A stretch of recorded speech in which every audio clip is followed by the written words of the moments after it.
আমাদের কাছে কালকে একটা তথ্য আসলো যে এখানে কিছু লোক প্রতারিত হচ্ছে। একটা লোক বিদেশ পাঠাবে বলে রোমানিয়া, সম্ভবত রোমানিয়া এবং কানাডা, ইউরোপ কান্ট্রিতে পাঠাবে বলে একটা টাকা নিচ্ছে। সর্বনিম্ন বোধহয় 2-3 লাখ থেকে 10 লাখ 11 লাখ টাকা নিচ্ছে। তো এই সংক্রান্তে একটা অভিযোগ আসছে। অভিযোগে তারা 11 জন একসাথে আসছিল। তারপরে আরও একটা হয়েছে 18 জন মিলিতভাবে একটা থানায় এজাহার দায়ের করছে। তো 18 জনের যেই টাকাগুলো নিচ্ছে, প্রায় 15 কোটি টাকা আত্মসাতের কথা শোনা গেছে। তো এই সংক্রান্তে বাদী ফখরুল ইসলাম বাদী হয়ে, এদের পক্ষ থেকে ফখরুল ইসলাম বাদী হয়ে একটা মামলা এজাহার দায়ের করেন। এজাহারের প্রেক্ষিতে আমি মানব পাচার আইনের 6 এবং 7 ধারায় মামলা রুজু করি এবং আসামি গ্রেপ্তারের জন্য আমাদের পোশাকের পুলিশ সহ সিভিল টিমে কাজ করতেছে।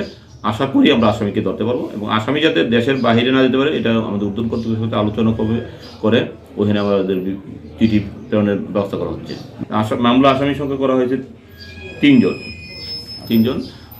আমিনুর রহমানকে প্রধান আসামি করে, আর 3 জনকে এজাহার করে মামলা দায়ের করা হয়েছে।